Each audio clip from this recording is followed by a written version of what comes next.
আমাকে কেউ দেখতে পারে না, সরকারি লোকজন। জীবন তো তাই, 5 লাখ টাকা তো অনেক মেলা, অনেক কিছু। 1 লাখ টাকা তো দিতে পারতো, 50,000 টাকা।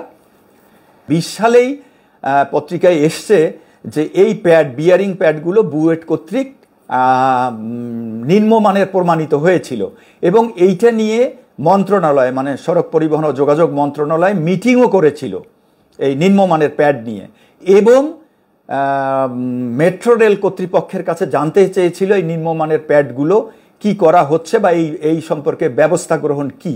এরপরে আর কোনো রিপোর্ট এরা কি দিয়েছে বা ওরা মন্ত্রণালয় কোনো ব্যবস্থা নিয়েছে কিনা আর জানা যায়নি। কিন্তু নিম্নমানের প্যাড অবগত হওয়ার পরেও মেট্রো রেল, এটা 20 সালের কথা আবার বলছি, তো মেট্রো রেল এই প্যাডগুলো ব্যবহার করলো কি করে, কেন করলো?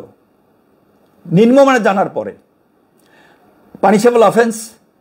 তাহলে নিম্নমানের প্যাড অনুমোদন দিয়েছে ব্যবহারের জন্য, এবং সেই প্যাডে কিন্তু পড়েছে। তো তাহলে ওই 20 সালে যারা গ্রহণ করেছিল মেট্রো রেল কর্তৃপক্ষের, তারা দায়ী। হোল চেনটা ইনক্লুডিং এমডি সাহেব, ডিএমডি সহ হোল চেনটা এবং প্রকৌশলী যারা ছিলেন, এই যারা মাল রিসিভ করেছেন এবং অনুমতি দিয়েছেন বা সার্টিফিকেট দিয়েছেন যেগুলা লাগানো যাবে অথবা লাগিয়ে দিয়েছেন, প্রত্যেকেই দায়ী। তাহলে এটা খুন।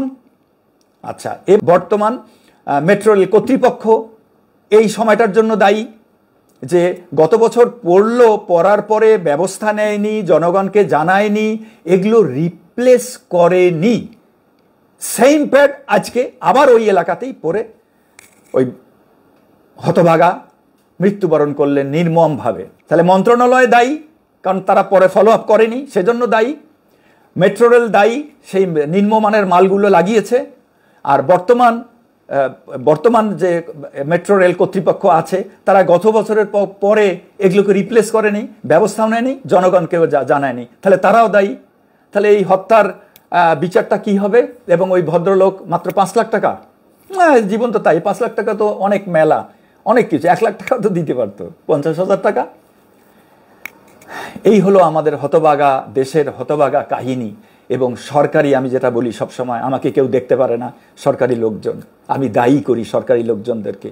অনেক অন্যায়, অনিয়ম, অব্যবস্থাপনা, এই দেশটা ধ্বংসের অনেক কারণের অনেকাংশ দায়ী সরকারি কর্মকর্তারা। শুধু অবহেলা, ডেডিকেশনের অভাব, কমিটমেন্টের অভাব, ওন করার অভাব এবং দুর্নীতি, এবং সাপ্লায়ারকে বা মাফিয়া সিন্ডিকেট অথবা ব্যবসায়িক স্বার্থে কাজ করা।